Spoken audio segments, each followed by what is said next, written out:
Welcome to the Develop Yourself podcast, where we teach you everything you need to land your first job as a software engineer by developing yourself, your mindset, your network, your habits, and more. I'm one of your co-hosts, Peter Elbaum, and today I'm talking about something that a lot of people wonder about, a lot of people have questions about, but there's not that much information out there about it, and that is software engineering salaries. What can you expect to make as a software developer? And so I want to get into a few different things. Number one, a few of my own salaries. So I want to provide you with some real information and data. Number two, the things that influence your pay. So these are going to be things like where you live, which we'll talk about. And number three, what are reasonable ranges for software engineers that I think are based on your experience? So junior, mid, and senior. So we'll talk about those things. Let's go ahead and get into it. So just to start out, I think it's worth mentioning that a big part of the reason that people get into software engineering is money. And I mentioned at the top that it's a little bit hard to know what to expect, but that's not entirely true because there are resources out there that can help you predict what you will make as a software engineer. But the problem with a lot of these resources that I've noticed is that they're oriented towards big companies. So if you think of your Facebooks, your Twitters, FANG, big tech in general, there are websites out there devoted to those salaries that are user submitted. So it's real data. I'm thinking of sites like levels.fyi, for example, and those are great sites, but I think there's a bit of a lack of real data and real discussion around working just a regular job. And a regular job for me is kind of the jobs that I've had, which are in private companies that are not publicly traded most likely, or even if they are publicly traded, they're not the hot publicly traded companies. So if you look at my local market, for example, we have Cisco with a C. It's publicly traded, it's sought after, but it's not one of these like really big flashy companies like Google or Facebook that are known for their engineering, that are typically the highest value tech stocks that have a really easy way of getting the best engineering talent. I'm not talking about those jobs. I'm talking about just a regular job, maybe at a private company. I've worked mostly at agencies, and agencies tend to be privately held and also not necessarily having the same revenue of a Facebook or a Google. And so a lot of those companies need engineers too. And so I want to focus on those, not only because that's where my experience is, but also because, like I said, I think there's a lack of discussion around what you can expect to be paid at those kinds of companies. So just to recap, we're talking smaller, privately held typically, or even just regular jobs that maybe the company is publicly traded. Let's talk about like an Advanced Auto Parts. Are they paying the same as a Facebook? Probably not. So I want to get into what a normal, regular engineering job or engineer at a company that isn't really well known can expect to make. I also want to talk about my salary. So I mentioned that at the beginning, and it's not to flex. It's really to do something else, which is to combat a taboo that we have as a culture around discussing money and salary. I think that's starting to change, and I'm really glad for it. Number one, because it's just hard to know what to expect unless people are being transparent. Number two, I think it's good for equity because a lot of times if someone's making more than you, you have no idea and no way of knowing. And so I think the more transparent we can be with salaries, the less discrepancy, hopefully, there is, for example, between men and women. That's something that I care a lot about. And I wish salary were just a lot more transparent, right? And in my experience, I've found that just from knowing people that have owned businesses, from seeing my own experience, sometimes what people are paid and the value they provide does not match up at all. And so I think the more that we share about salary, the more that we talk about it, hopefully those discrepancies, that variability gets ironed out. Another reason I think it's important to talk about these things is it's hard to navigate a salary negotiation without having some information first. And so I know a lot of you are either thinking about switching into an engineering career or you're on the job search for the first time. I think there's a little bit of a danger, and a danger for me of sounding cynical in saying this, but I think there's a danger in people being potentially taken advantage of, because if you are the kind of company that hires junior engineers, my hope is that it's a company that has a strong culture of mentorship and of growing their own talent. But sometimes there are situations where people see juniors or less experienced people as cheap labor, or people that they can pay a little bit less and who they are confident will just take it because they don't have any other options. I do not want you to be in that kind of situation. And one way that you can combat that situation is to be armed with information. Information is leverage in a salary negotiation, and the more of it you have, probably the better. So that is another reason why I want to talk about this, why I want to share a little bit about the salaries that I've had. And I think it's just a good thing. So let's go ahead and get into those 3 areas I mentioned at the top. So number 1, some salaries I've had. Number 2, the influences around your pay. And number 3, what I think reasonable ranges are. Okay, so let's talk about the salaries. I won't bury the lead. My first salary here in Raleigh, where I live, was for $62,000 a year. This was getting close to 6 years ago. And this was with the local city government here. And if you know anything about government, you know government pays less in general, but the benefits are generally really good. So that was the case here. They actually had to get this job reclassified into a higher level. And so the job was actually for a senior role, even though this was really my first full-time non-contract job. And so that was pretty good to me at the time. Honestly, I wasn't expecting to make that much money. I've since learned a lot, and we'll talk about that. I have seen juniors make a lot more than that for their first job, but for me, I was pleased with that. And things went on like that for a little while. I actually got an adjustment to $65,000 not too long after that, because there was an organization-wide compensation study. So some people made a little bit more. I think some people made a little bit less, which is tough. But when you're in the public sector, there's scrutiny around what is happening with the tax dollars. And so that's kind of how things shook out. I left that job after 10 months for another job at a local agency, privately held, like I said. So this is the kind of job that really I think is in my wheelhouse to discuss as far as compensation goes. So, small company, probably 50 people, privately held agency. So working with clients.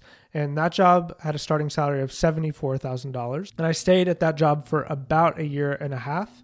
And then after about a year and a half, I went to job number 3, also a small-ish privately held agency.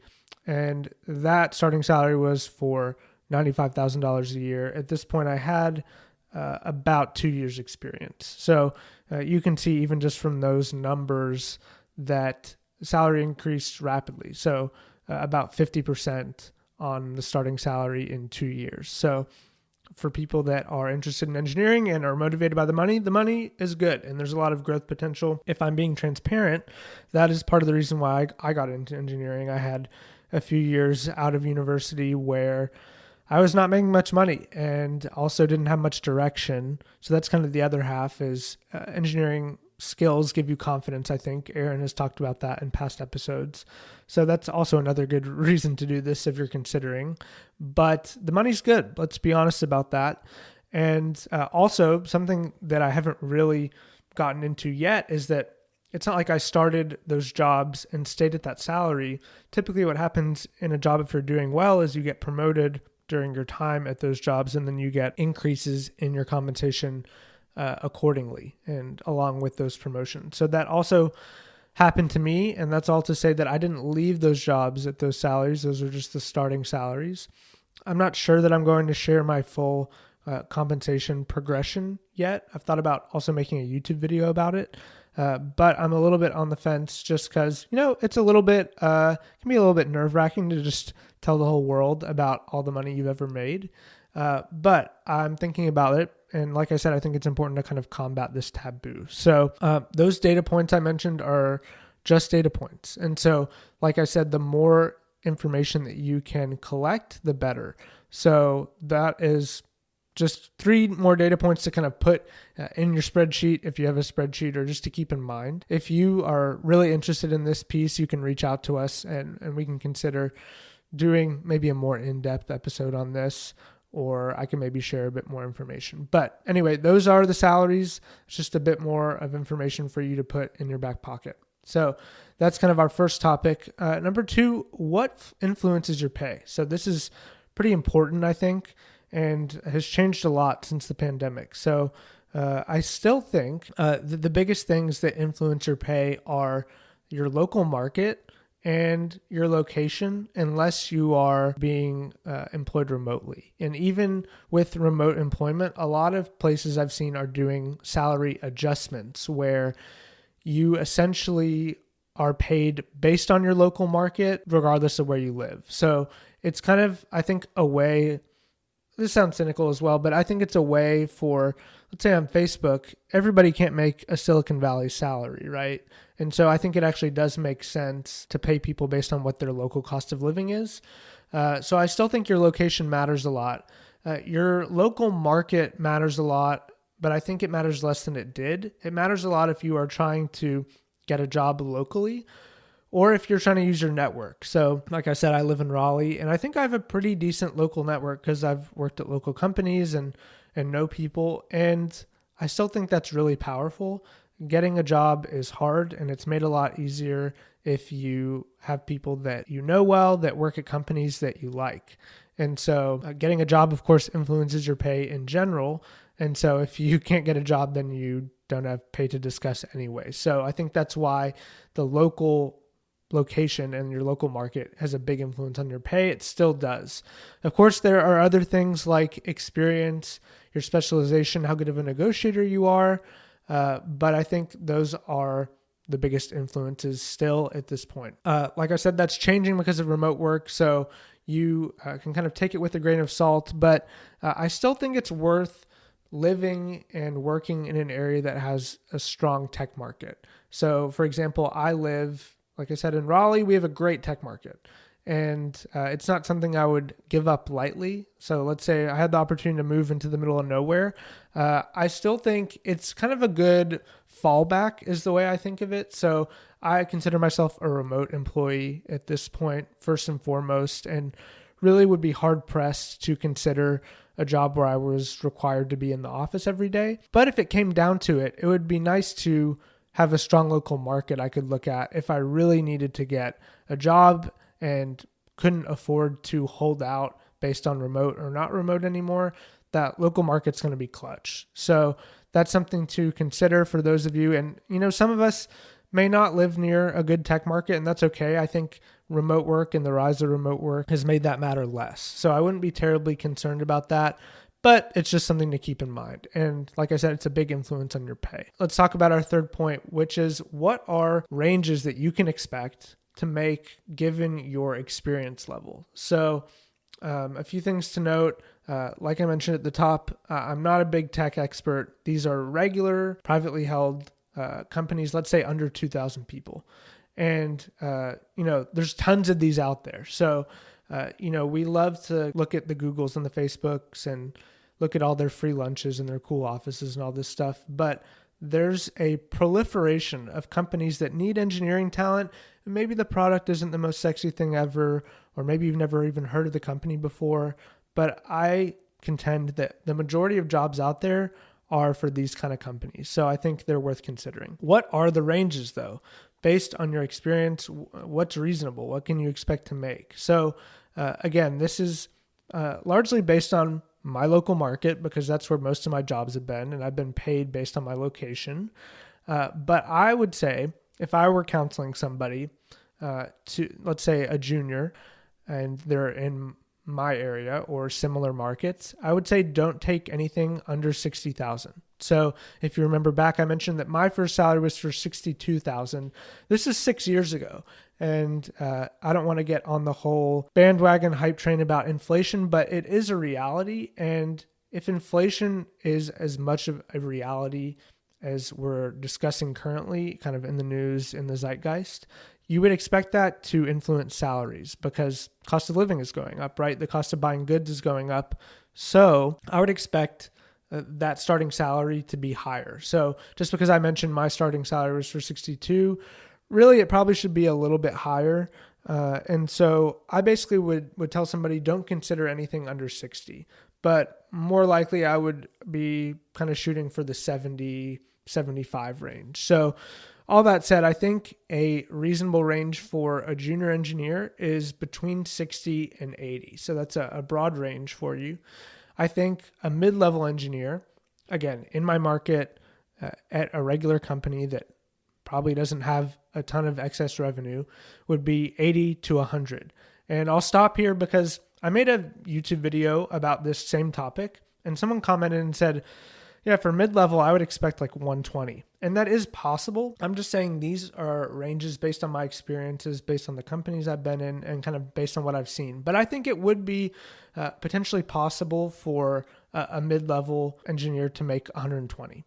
But I think maybe a lower expectation kind of range would be 80 to 100. So that's kind of the number I'm throwing out. And I think a senior could expect to make 100 to 120 plus. So I don't think it would be unreasonable for a senior to make 140, 150, 160, somewhere in there. And then, of course, if you're at a company that's flush with cash, it goes even up from there. So why am I discussing these ranges? I think it's just helpful to have some kind of basis to know what can I expect to be paid. And of course, like I said, things vary. You can do your own research on PayScale or on Glassdoor as well. I think that's really helpful, actually. But this is just kind of what I would expect based on what I've seen out there in the market and what I think is reasonable and based on my experience, essentially. So I hope this was helpful for you, and I hope it answered maybe a few questions that you had. There's a lot more to be said here. So like I said previously, if you wanted to hear us maybe talk more about this, I think this might make a good conversation and episode for Aaron and I to maybe discuss together. So just let us know, and also feel free to reach out if you have questions. I'm of course on Twitter. I'm via email at peter@peterelbaum.com. So happy to kind of give my 2 cents and provide any advice to anybody that might have further questions about this.